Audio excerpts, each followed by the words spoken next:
And it is a Friday. And on Friday, you know what we do? We talk to creatives in the industry. And in studio today, we have Tony Odipo, somebody I know so well. Tony Odipo is a 25-year-old. He's a co-founder, product and programs lead for Oceania Pesetas. I hope nimesema vizuri. Oceania Pesetas. He's an award-winning social enterprise. Oceania Enterprise is an award-winning social enterprise that's tackling marine plastic pollution in Africa by cultivating good consumer behaviors through fun and educative sensitization campaigns that uses art forms of music, dance, and drama. Odipo is also the co-founder and creative director for Letter Franchise Limited, an entertainment company that focuses on event curation, management, fusion of unique talents, and cultural aspects into their acts. One thing I want to say about Tony as well is that he has been the creative lead at Swahili Port Hub Foundation in Mombasa. Of course, that is the hub, and has shaped the creative space to impact 5,000 plus creatives in the region through programs like Sana Mashinani. Good morning, Tony. Good morning. How are you? Niko salama. Karibu sana. Nashukuru sana, what of you? Good? I'm good. Ni sasa sema kesi. Kama ni cha kesi naweza kuanzishia na Happy New Year. Tumeonana mwaka. Happy New Year, bro. Gona. Happy New Year. Kesi, Happy New Year to you. Happy New Year. We do welcome you. Thank you for joining us on the show. Let's get into the creative scene. You work with creatives in the coastal region. What have you seen that you feel like needs to be improved in the creative industry? What have I seen that needs to be improved? Yeah. A lot needs to be improved. Yeah. I hope you're tackling this in terms of Mombasa. Yes. Or Pwani. I would say Mombasa because we're in Mombasa, right? Yeah. So in Mombasa, the creative scene is, I think it's not underrated, but it's not taken seriously by anybody. People think that creativity and the creative economy in Mombasa is not something that can bring in a lot in terms of trying to improve the economy of Mombasa. And yet we export a lot of talent to Nairobi that make it well. They help the scenes in Nairobi in the creative space. But in school we used to call it brain drain. Like you educate someone and then another country tracks him and utilizes the opportunity. So that's the same thing I might say that is happening in Kenya when it comes to the creative space in Mombasa and other places. If you look at most of shows on TV, from Showmax to Citizen to any other channel you can get to stream Kenyan content, get 65% of actors in those films originate from Mombasa. But they don't appreciate themselves like we come from Mombasa. They never mention that anywhere because they don't want to affiliate themselves with a place where talent is not taken seriously and creativity is not taken seriously. And I strongly say that. I don't want to contradict myself by saying I want to say it is not taken seriously by anyone at all. Why is that so? Because there is, I think where we lost it first, let me not blame the education system, but I'll blame when the county was poorly performing in academics. Those days, we decided to focus on empowering young people in terms of education more, because they were saying in Mombasa that masomo hayatili maanani. Mombasa watu wanafeli sana. So initiatives that started during then were initiatives to empower the education sector for young people, and everybody was trained into improving academically. And then we forgot whatever we are good in. We did not assess that what is really good there. Why are people, once we push them to the education side, why young people, creative people going into drugs, going into depression, going into a lot of things? Because we are now putting on a lot of programs that target education sector, and then we're forgetting that these guys are good in something else. So we pushed people to the education side to improve the education sector in Mombasa, forgetting where we really are good in. If we could have impacted that space during that time, then this discussion could not have been there at all. Okay. So I also I love solutions. I was at a forum yesterday. You were chairing that forum with the British High Commissioner right? And there's a guy who said that he would like a space where we consume more. So there's the film industry, and then there's the how do you call the plays and all that. So he said we want a space where people can consume more. Why are we not going to theaters to watch these plays, to just sit and enjoy, as compared to, because he compared it to the Nairobi scene. Yeah, what's the difference, Hapa? Okay, so I'll answer this question as I describe the creative industry in general. So the creative industry, when it looks at its subsectors in between, so we have whatever you mentioned, theater and performing arts. Yeah, they go hand in hand. And then we have music and dance. We have culture and heritage. Okay, we have film. And then we have digital media. That's where we have videographers, photographers, and all that. So you see, these 5 components make up the creative space. If you look at majority of the job sectors in globally or even anywhere, 60% of jobs are created by these 4 subsectors, these 5 subsectors. When you go to digital media, it's very huge, right? Anywhere, any space, any corporate, whether you're a corporate or something, you will need a digital media person there. So we need to consume more, but we are not doing that. You compare this to Nairobi. Yesterday I was talking to Shish. Shish was a former actor from Tidy High. Yeah, I remember Nowadays, Shish. yeah, she is a producer. She has produced, like, her movies have won under Mombasa Film Festival for 2 consecutive years. The movies that she has produced as an actor. She was an actor, transitioned to being a producer. And she's creating good content in Nairobi that are winning in festivals, right? So you get, for her, it is easy to transition from being an actor to a producer because the scene in Nairobi has created that environment for her. So because she understands, when now I'm tired of being an actor, I can produce and will get market for people to see. So she produces movies, and then this weekend she has a play. Okay. You see? So, like, she does theater, she does film, because there is that environment for people to watch. In Mombasa, you produce a play. If you'll not perform it at Swahili Pot, nowadays Alliance is coming, but Alliance does not have, like, let's say, a theatrical stage for it. Swahili Pot, we have tried to build one last year.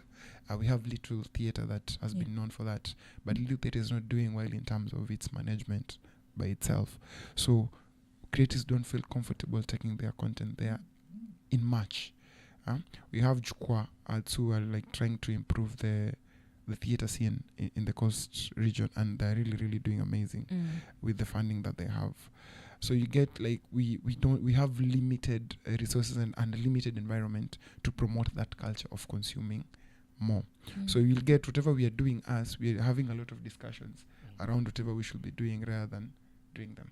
Like, you're not creating tangible solutions, we're just creating conversations around it. We should do this. And that's why you see the government right now in Mombasa has moved into creating a creatives board to continue having the conversations. But there is nothing tangible out of the conversations. So that is the biggest problem we have in Mombasa.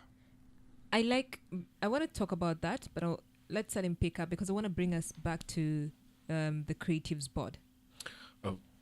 Odipo. Yeah. Umekuweko hapa.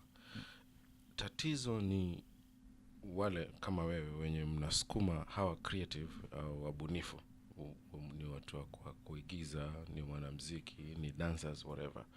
Tatizo ni wao wanao ubunifu na wamebweteka, au wale ambao kwamba wanaitumia hiyo fursa ndio ambao wamechanganyikiwa. So ni nani hapa mwenye amepoteza dira?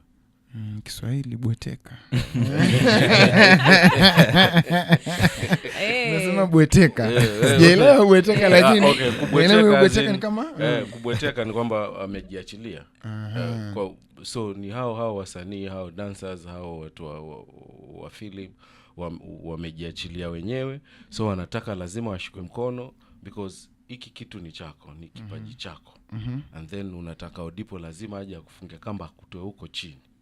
So ni nani hapa mwenye amejiachia?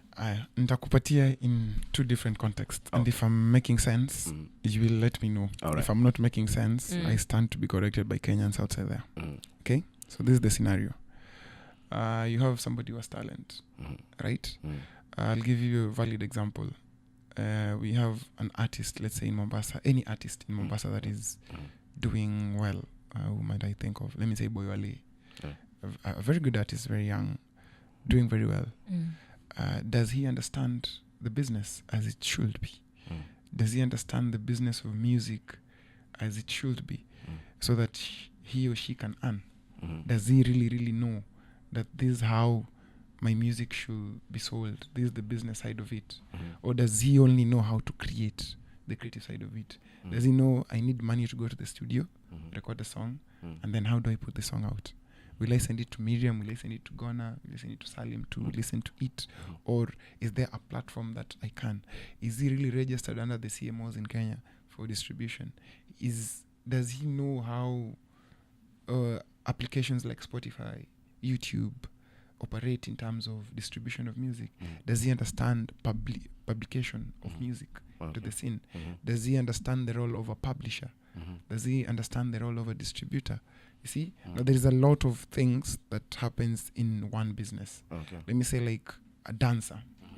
Today, when TikTok started, let me say when COVID came, there was a show at, it was Maisha Magic. It was by Amina and DJ Jom Falme. Like was happening every Saturday. So we used like to take dancers to that show, right? To like hype it, the way 10 over 10 does it, right? So when COVID came, there was restrictions of 1 meter and 1 people. So the show started doing the host themselves and the DJ, right? And then people are not there. Then this audience decided we are going to start doing TikToks or videos on Instagram, dance videos, and then we post them and then we get to build a brand. I'll give an example like Flatty Carlos. That's where he started from, right? But now again, you post a dance video on YouTube with that song, you cannot monetize as a dancer. But who will monetize from you that video that you have posted in your account? The owner of the song. So when your account is ready for monetization and you've posted content, but it's only you we are seeing dancing, but the music playing is copyrighted. It's somebody else's music. So the money that you're supposed to be earning as an artist who has done dance is going to a singer or a musician that has produced the content, and you get zero. But who has pushed that music to where it is? It's you. It's your audience that has streamed, watched, and liked the music, right? Because of seeing you how dancing. But at the end of the day, you have 0 shillings. And the person who you have assisted in that, let me use the word assisted in that, earns everything. Now, who can come in and bridge that gap and say, your song is not hitting, when you give in to this dancer and he does something, it will move masses. So we need to have a split sheet of revenue. You need to understand, now if you earn this from the song, how much are you giving me? Rather than paying me, you pay me 30,000 shillings and then you go earn millions from that song. It's not making sense. With what you're saying, I think there's a valid example. There's a song that when Aziad hit the scene, was it Major and Femi One and Femi One? Tawezana. Yes, Tawezana, right? And I remember this argument. I remember this going on social media and saying that Aziad made it popular. Yes. And she should have had a bit of a stake on that, right? But when it comes to the rules, I think the rules are clear, because somebody says, okay, fine, it got popular because of this person. Yes. At what point, is it on goodwill where I say, okay, Odipo, because you did this, I'm going to give you a cut? Yeah. No, that is very true. In Kenya, it's on goodwill. Okay. But you go to other countries, there's no goodwill in business. You see, if you need people to develop and you need artists to grow and you need creatives to grow in this industry, there's nothing like goodwill. When you go to a manufacturer today, you will not say at goodwill, you don't have money today, I'll give you a cup. No. You'll have to look for that money and buy that. But wouldn't the artist then say, I didn't ask you to dance to this song. I didn't ask you to popularize it. You did it because you were trying to create content. Where do we draw the line? Yeah, so it's a good conversation to have. Yeah. But now you need to understand you are dead if I'm not there. So it's an ecosystem.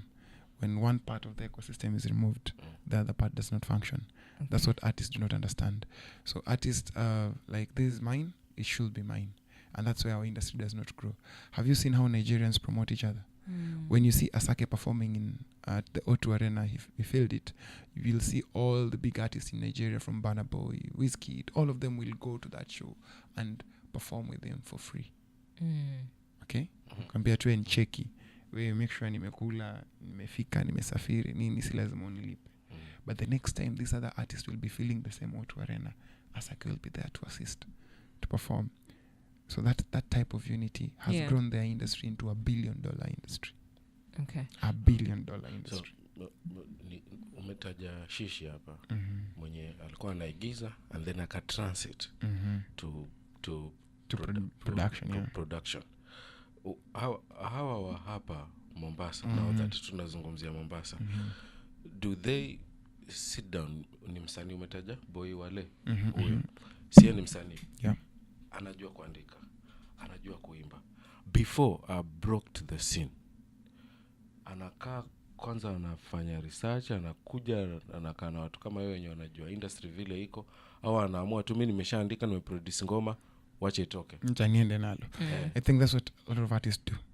A lot of artists do. That's why you see we can't have Mombasa artists like past whatever we have seen them, unless aseme I'm going to Nairobi. I'll give you a valid example. There is Nasha Travis, right? She's being managed by Nelson Empire, Mandela, Nelson. And one thing I love about Nelson, when Nelson understood the business, and he was like, I need to take my artist to Nairobi, because Nairobi's showbiz industry and entertainment industry is like kind of vibrant, right? The online media has come in, beefed it up. There's a lot of things happening, right? So I need to take my artist there so that he or she mingles with the rest of the vibrant artists to get the name out. So when I release the song, there's a lot of stories, there's a lot of showbiz around it. And that's how you get people to go back into the streaming sites, people to go back to YouTube to watch it. And that's how now an artist makes money. Because you need to transform this audience that you're listening to into direct people who consume. Okay? So in Mombasa, if she could have stayed in Mombasa for another 2 years, apart from performing at non-audiences, like let's say you come to Swahili Pot, you perform every year at PGT, there's no growth. You see, it's the same people will be consuming your music, and how many people will be paying for a ticket, and how much will you be paid. So in a year, you'll be getting the biggest show you do, it's Pwani God's Talent. Whereas when you go to Nairobi, you engage with these people, you get today, there is a show happening, whatever next has, whatever it is, they'll try and say, oh, there is a new artist on scene, can we try and put him in? That's why you see also in events, a lot of big events don't come to Mombasa. And if these events come to Mombasa, we'll get to promote our own artists to perform in them, and they can earn a good living. A lot of events don't come to Mombasa because we don't consume, and we event organizers see it as people will not purchase tickets in Mombasa. You see, so there is no business in Mombasa. So once event organizers see there is no business in Mombasa, then an artist, there's no revenue for an artist. There is no place where an artist will earn his own share in the ecosystem. So that's why you see the Mombasa ecosystem, the ecosystem is down. And it's not because we can't change it, it's because we are neglecting not to change it. Naomba kukuregesha nyuma kidogo kwa sababu nimeona umeweza kusaidia angalau over 5,000 creatives. Ni kipi kilikuwa kikikusukuma wewe ndio ulikuwa hapo ndani kwa creative, ndio bado ukaona kwamba hii space bwana lazima nivutane na hawa jamaa tusonge, ama ilianzaje kwako? So I don't know if I should say this on radio. This is funny. I think I'll be putting myself on spot, but I'll just say it as it is. I am a creative and will always be a creative. Creativity is what feeds me. Creativity is what does everything for me. It's what gave me my first job. I was in, I think, Form 2 when my dad disowned me for the first time because I was in drama club, right?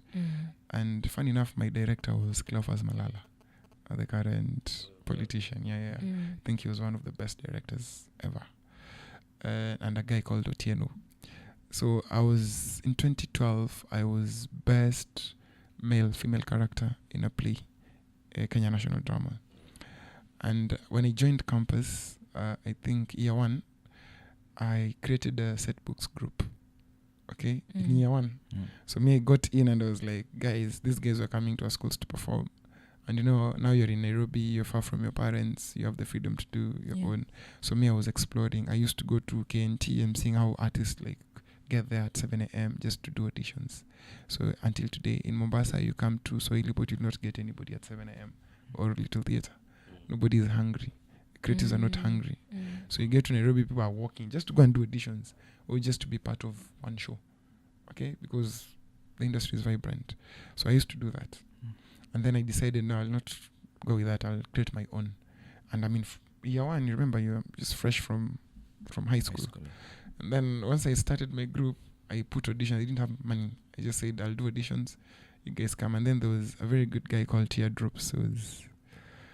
I was a poet. And then with my director, who was... I've interacted with Teardrops, yeah. And then there was my producer was called Ignatius Iggy. Ignatius Iggy was now the producer of a production called Future Arts Production. So Ignatius was like, I'll teach you some skills into this industry. And Ignatius taught me how to market, taught me when you go to a school, this is how you talk to a teacher for them to give you a show. So that came from Ignatius. And then we used to rehearse at Teardrops Place at Kariobangi South rooftop. So Teardrops is this crazy dude who is crazy, super creative with this environment surrounding. So that was a motivation to me. You sit next to a creative like that and he shows you how he creates everything on his own. Even the seats he sits on must be creative. That's how super creative he is. And so I was in that type of environment. And then when I got my first show from a school, I remember it was in Mombasa. Because I was like, I come from Mombasa. I want to go to Mombasa and start marketing from home. Charity begins it. And then Ignatius was like, go, I bless you, my son. And I came to Mombasa. I went to Coast Girls. I met Mrs. Nguzo. Thank you so much, Mrs. Nguzo. So once I talked to Miss Nguzo, she was like, you're good. I like your eloquence. I like the way you panel. Let me believe your show is good, as you say. And I was like, yeah. So that was my first show, Coast Girls in Mombasa, with a Set Books group. And I was a marketer. I was a director, and I was still an actor in the same books. Still first year. Now remember, I have classes to attend. So for me, I don't even think, I don't know how even I finished school. Because I can't see myself having 15% of attendance in campus. Because I was busy trying to get it right in this creative space. So when I did that, and I became one of the best actors in school. I remember today when you go to Swahili Pot using the Makadara route, there's a Fayaz there. There's a lady who works there, the students, those Muslim students. And then he tells me, I know you. You're Rodipo. When I was in school at Coast Girls, I even have your autograph signed until today. You're one of the most precious people I've ever interacted with. And I can't imagine I'm seeing you right now here. You know, at that time we were superstars. So that really, really shook me, and I was like, I can really do this. So I decided now to peel off from actively engaging in the act and to learn the production way, the directing way, for me now to start and growing. And then I said to myself, I will leave Nairobi, come to Mombasa and improve the creative scene in Mombasa. So that was my goal. I literally came back to Mombasa to improve the creative scene. And I told my mom, I'm leaving everything in Nairobi. I'm coming to Mombasa and I want to change the scene in Mombasa. And that's how I landed here. Well, we are speaking to Tony Odepo, and such a beautiful story. He's 25 years old, and he's the co-founder, product and programs lead for Oceania Pesetas. When we get back, we want to know if he has actually improved the creative scene in Mombasa and what changes need to be made. Good morning, Tony. We're talking about the creative scene. Tony, you said earlier on that there's a creatives board, okay? And that still have conversations. I liked when you say that we create forums to have conversations. And that's exactly what we're doing in radio right now. We are talking about the creative scene. And then now there's also the creatives board. But my question is, how do we move from the conversations to doing the work? I'll answer this by asking, do we understand how to do the work? Or do we understand on how to have conversations? You see, even in any project, there is the hybrid stuff and there's the technical bit. So for us, 80%, 90% we do the hybrid stuff and we forget the technical stuff. So is it we don't have capacity in the technical area to like actually do the job, or we just neglecting? Because I'll say, what is the main role of the creative board if I ask that question? And where did people study that they need a creative board? And I remember when people were starting this conversation over creative board, somebody stood up and said, when you go to South Africa, they have a creative board. And everything that happens there passes through the creative board. Did you understand why South Africa launched a creative board? Do you know how it functions fully? Do you know the importance of having that creative board in South Africa and how it has improved their scene generally? Or do you just want to say, oh, since they have a creative board and it's effectively functioning, we should have one? I'll tell you for free. You have a creative board. You want when creative things come to Mombasa, they pass through the creative board, right? Now you get a company like mine, say Letter Franchise, an events company, right? I'm a young person. I'm not a corporate, right? Let me say I put up an event. I'll pay for space. I'll pay NEMA because of volumes. I'll pay the county government, or I get permits, or I partner with them.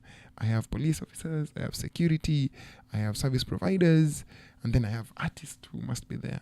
And then I need tickets from that. And then you tell me, since it's an event happening in Mombasa, the creative board has to verify if it's tangible for the creative scene in Mombasa, or if it's assisting the people in Mombasa. So you call me there, you want to vet my event. Do you think I, as an organizer, will comfortably come to your creative board to be vetted for that? Or you'll create policies that will regulate me from functioning in Mombasa, and then I'll say Mombasa is not healthy for my business. I'll go to Kilifi and set up an event there, and I will attract Mombasan audience to come to Kilifi, and they will come. I found the circular, okay? Okay. And I want us to look at the role of the Creatives Board to evaluate the challenges facing the creative economy industry in the county and develop a comprehensive plan to transform the creative sector into a significant contributor to economic growth. Again, and identify actionable role and contributions for stakeholders, including the county government, national government, development partners, NGOs, civil societies, EVO. Review the sustainability and viability of existing programs and projects within the creative economy in the county. Could that be where what you're talking about falls? Okay. And then develop a collaborative strategy for engagement with the national government and other stakeholders. Review the county's marketing strategy to make deliberate investment in promotion and building the creative economy. Explore and expand monetization opportunities within the creative economy. And then there is also develop an actionable implementation plan, perform any other tasks necessary to fulfill. And so there's all that. So according to you, you feel like the creative board do you feel like the creative board is meant to support the creative scene, the artists? From whatever you've read, self-explanatory. From whatever you've read, or analyze whatever is happening, look at the marketing. What is it that we don't have? I'll tell you for free. I'll give you an example. For me, I don't always like to give the theory. I want to do the technical part. We see what has happened on ground. Last year we had Red Bull. Red Bull has a program called Dance Your Style Kenya that takes dancers from different countries to compete globally. Yes. And they're giving very good money globally, right? Last year's winner came from Mombasa, Vanessa. Okay? She's a dancer that we've reared from when she started out to dance. Yeah. In Mombasa. She came from Nairobi to Mombasa. She met a very good choreographer called Muskid, and they created a very good team called Mega Dance and the Gentlemen, and they've grown her into who she is with me as a supporter, right?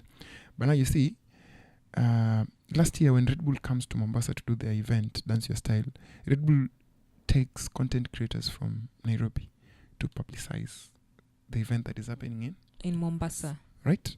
So they have like full dancers and content creators who are paid a lot of money Mm. to do promotion for an event that is happening In Nairobi. in In Mombasa. Mombasa. And they come to Mombasa, they'll call Tony, they say, hey, well, I saw in Mombasa, we're doing this, so me, I'll do the events bit because I'll need to make money, right, as a company. And they'll come do the event, I'll mobilize, be very successful. Like whatever happened last year at Mama Ngina, very, very successful. The first one at Swahili Port, the second one at... So before even Red Bull, they were not doing the event in Mombasa. When I came in, my main goal was to bring a brand that could support the creative scene in Mombasa. And I targeted Red Bull specifically. And through that, now we have Red Bull in Mombasa, and it will be there for the rest of our living. They will be doing the event in Mombasa. But now, the other thing that needed to change is they needed to utilize homegrown talent in Mombasa to publicize for activities that happen in Mombasa. Because if they use dancers from Mombasa to publicize a dance event in Mombasa, then the world will get to know, like Mombasa is also rich in talent. Yeah. And I can assure you 1,000%, today morning at 6 a.m., the Red Bull team landed in Mombasa, and they're using 3 talents from Mombasa to promote that. That is Billy, Vanessa, and Regan. And they're shooting now at Pembeza Ndovu, they shoot Old Town, and they shoot Mtwapa. Why? Shoot Old Town to show the embassy of Mombasa. Shoot at Pembeza Ndovu, you see that. So that is something that we have directly influenced, and it is happening on ground. And these people are getting paid, and their brand will also grow because they've affiliated themselves with a global brand. So that is something tangible that we can do.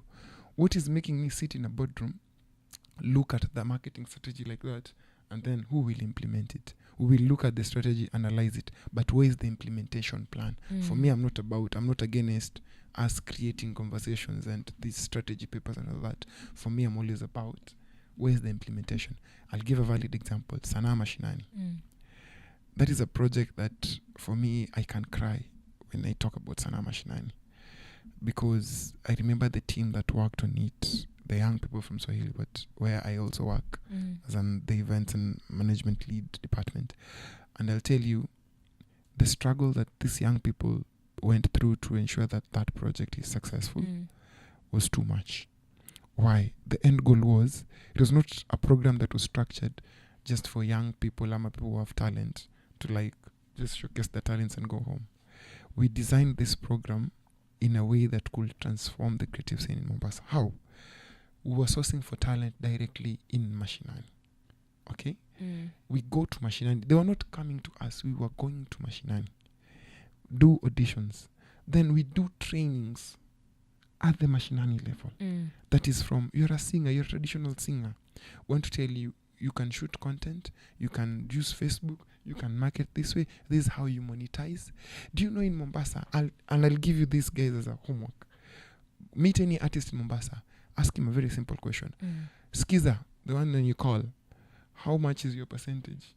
Yeah. Let's say the money is 100. Let's say from 100% that Safaricom provides, how much is yours as the artist?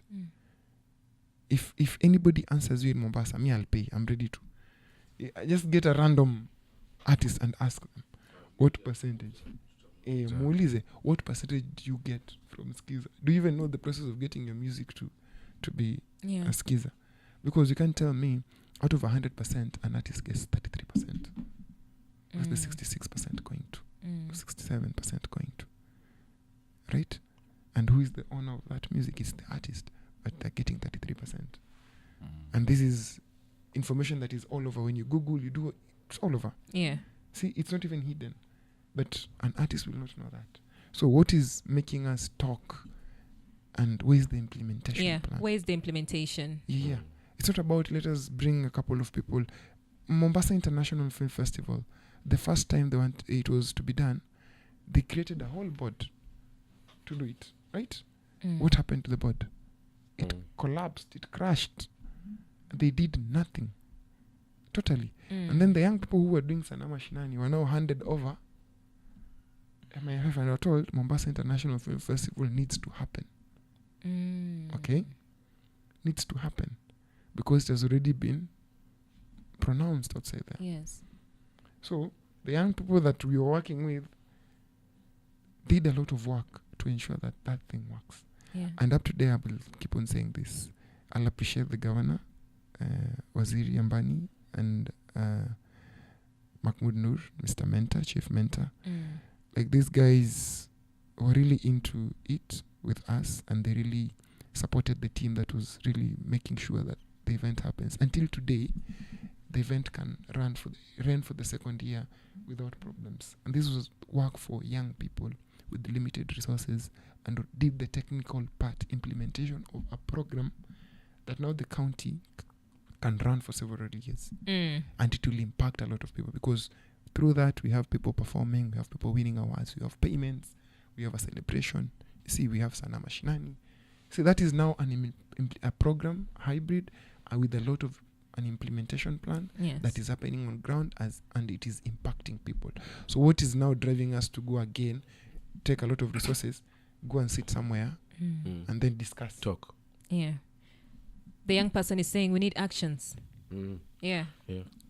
Pengine nikuuliza ambayo itakuonekana kwamba na kuregesha kidogo kwa Salim, lakini does it mean that wale wasanii sasa wametosheka? Because nikisikiza hapa ni kwamba wewe umejaribu kuangalia na ukaona kuna hii kitu tunaweza fanya hivi tukaimprove bila body yoyote, unakaa unafanya hivyo. Kumekuwa na majina makubwa pwani, lakini ni kama pia wao wamenyamaza. Ni kutosheka, wametosheka ndio maana hatuoni ikikua, ama kuko vipi haswa? Si kutosheka. That's why nilisema it's an environment.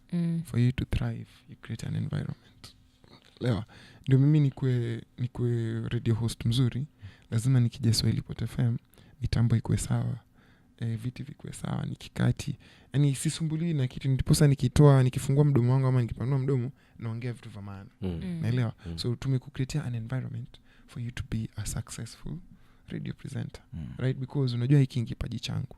Okay, so with us, what type of environment have we created for the creative scene in Mombasa that can make an artist thrive? So si ati msanii amechoka, msanii anang'ang'ana lakini haoni, kwa sababu the environment that yenye msanii anang'ang'ania haiko. What is the mandate of the county government to have a ministry, a local ministry that should focus on creativity and youth, ama kuna trade and something? So that's we even have a gap. We specifically don't even know where the creative industry lies, in which ministry. Kuna trade and culture, kuna sports imeshikanishwa na youth na development, social development. Vijana iko huko kwa tourism, trade na you see the confusion. Now you cannot attach youth, social development and sports together. Just because there is youth there, we put sports, and then we take culture, trade together. Like sijui ni the disconnect. I'm a young person. I don't want to say I know it all. Whatever I'm saying is the right thing. I stand to be corrected. There are ways of making these ministries, but for me it does not make sense to do social development, social services with sports and youth together. Odipo, how do we, in your opinion, how do we create a healthy environment for the creative, in the creative scene, so that the artists may thrive? How do we do that? Yes, it's very simple. We do it. It's very simple. The thing is, let us do it. And what do I mean by saying let us do it? Do we have the right things to make an artist dwell in Mombasa, like in Nairobi? Why do we keep on comparing the Mombasa scene to the Nairobi scene? Yes, this is it. Nairobi never created a Nairobi Creatives Board, right? You see, they created an environment. Let me say, I start from the former government, right? It was, let us refurbish these spaces where artists perform so that they can do it frequently. And then there is a board was formed for PAL. It was called PAL, Performance After Lunch, that under the ministries from youth to NYC to, like you see, now there is the whole department that deals with managing of the Kenya National Theatre, Kenya. See, like the spaces, now they became in plenty, they were refurbished. They created a scene where an artist can freely go there. An artist can freely put a show and market a show. So what you're saying in Mombasa, you're saying there should be a space where an artist can go perform. There are spaces. There are spaces, yeah. But now we need to redo these spaces. There is Little Theatre has been there even older than Kenya National Theatre. Yes. Like, but why is Little Theatre struggling? Why can't we put on shows there every day of the week and have people go? Is it a matter of also now consumership? Let me tell you. Because if you put out a play, I need to show up. True. I need to want to buy the ticket to show up and watch. I know Cardiac has a play that's going to take place, has an event on the 14th. If I do not show up, then, I'm failing. So will you show up if you don't know Cardiac? Exactly my point. What is the role? Because I feel like there are two people involved here. There's the role of the artist in ensuring that whatever they bring up is quality, right?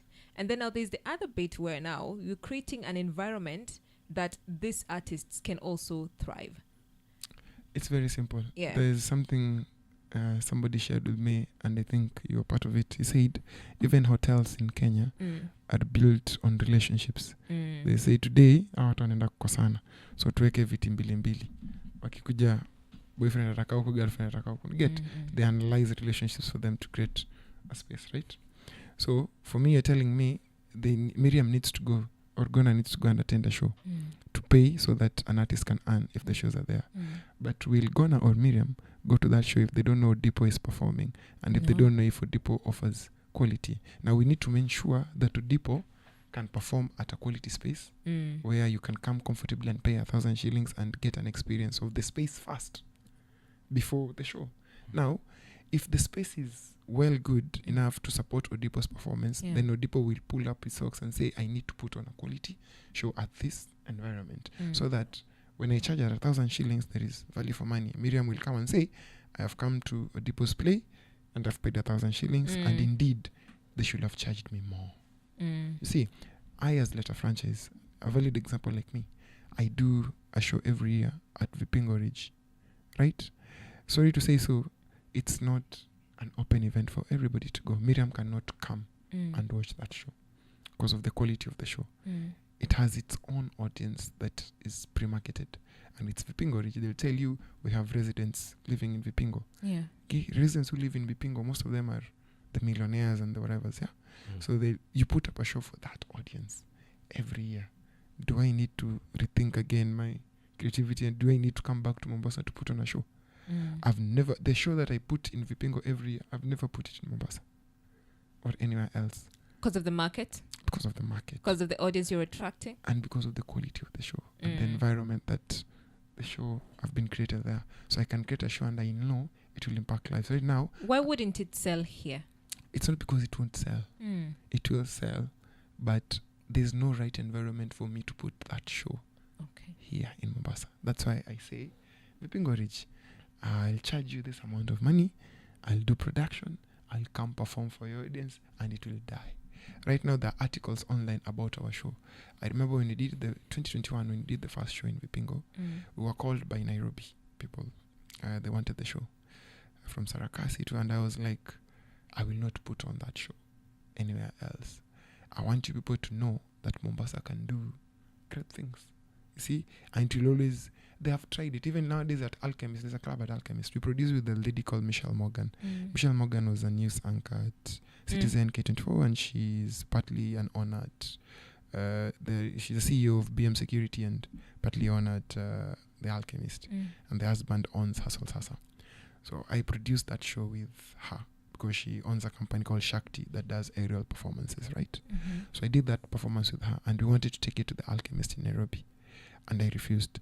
So right now, nowadays I see they're working with Sarakasi to put up a circus show like every month at The Alchemist that is really, really, really doing good, and people are attending it. Music in a club with performing arts. You see, that is something that an environment that Nairobi has created for every artist. You go to a club, there is performing arts in a club. So unique. You see, that has only been replicated in the coast in Kilifi. And I'll strongly say that. Kilifi, they've rebrand Gandandi au kukuje na mako yani Mzee Tendere, those local people, but the type of quality of music these local people will do with their cultural things, and the type of music we will do a lot of westernized music into ours. They'll put the Mwanzele and some international things, and it will sound authentic. There's that originality. So because Okay. they've been created that environment. But for us, the same thing Anguka was saying, you get a show like the Bahatis. Why do you tell people we live in a castle and yet you don't live in a castle? Because there's that showbiz part. But you can get a story like, we'll sell the locality, like Pete will be in an island, that locality of that's the story of Africa. If you take that on a global scale and you take the mansion thing, this mansion thing, these guys do it in the western part of the world. But this, they don't do it. So which one will sell? The Makuti stuff. So what type of event we will sell that, and will that money cascade down to that arts to improve their lives? That's what we need to do. I like that. It's more like we need to immerse ourselves in our culture. Yeah. There's a question here. Good morning, Comes. And I said, ask Odipo, how do we make the audience of Mombasa listen to our artists and listen to a different taste and genre of music? I'll start from this radio. This is my radio. This is my home. And charity begins at home. Yeah. I love my radio. I listen to Swahili Water FM 24 hours. Thank you. I know every show and I know how people speak. I even know when you say something. I understand this show to the people. But 80% of the music Swahili Water is played. Today, let's say yesterday, the point I listened to Swahili Water FM, there was no Mombasa artist that was played. I'll tell you for free. The evening show yesterday played Tanzanian music 70%. I'll say that confidently. See? There's no Mombasa artist that was played. So how will Odipo, who is seated there, know there is always a boy Wale? Do you see how when Bahati and Willy Paul released music, all the radio stations in Nairobi, they were told at 11 a.m. you play the track. Distribution was done, right? Yeah. So at 11 a.m., from Keys to everywhere, they were playing a song by those artists. So everywhere that everybody was seated, they were listening to that song. You see? And once I listen to that and there's like, oh, this is the new song from so-and-so released, it will take me now to YouTube. I want to listen to it more. Now I'll get to know Willy Paul, I'll get to know Bahati. So what type of environment have we created for us, for our arts? That's what I'm saying. It still goes back to there. If we ourselves, we call ourselves a youthful station, right? Yeah. We play youthful music, it's right. But to what percentage do we play our own people to try and tell them, guys, you should appreciate this. You should tend to love this. Because love is a tendency. And liking is a tendency. Yeah. If somebody loves something, then I will buy a ticket. There is an event called Burudani Unplugged Festival on the 15th in Mombasa. My company is part of the team that is putting up. The idea is Hype Salems, because he wanted to change the scene of entertainment. We wanted all our local artists and local DJs to perform at one event and everybody to buy tickets to attend that event. You see? Now that is being done. Did it need a sitting or a board? It needed people like, this is the idea. Yeah. Do you think it's feasible? Can we do it? And right now, we have, if you look at the lineup, all DJs are from Coast. All of them. If we even have Zach Zolo, who is a trainee at Swahili Pot DJing, will be performing at the same gig. And people are interested in buying tickets. And now you're telling our DJs now, she asked about different type of music taste. See, now we are telling our DJs, you need to be performers. You need to mix the Boywale rap with the Amapiano vibe in South Africa for you to sound different, for our audience to have an experience. So that's why, for me, I always love the experience part, because we don't sell our music or we sell an experience to a customer. So that's how people in Mombasa, if you start getting experiences for people in Mombasa, I'm telling you guys will buy tickets. You guys buy tickets to go very far because of an experience. All right. Yeah. We have been speaking to Tony Odipo. Such a candid conversation, I have to say. And just so Tony, you may know, we do play coastal music. We play artists in the coastal region. Yes, wako kina comes on our cheza wako kwa playlist yetu. Not everything. All right. Yeah, because again, we also have to decide what are we putting on the airwaves. Yeah, very true. Exactly. Good morning to you. This has been Candid. Tony Odipo, where can they find you on social media? Yeah, you everywhere. Letter Franchise is where you can get me. You can interact with me. Just Odipo. You don't have too much. I don't do socials too much. So you always find me at Just Odipo when you just call me, text me. Yes. And then when you need me physically, always at Swahili Pot Hub Foundation. Come there when you have an idea, you're a creative. Just come there. You have an event.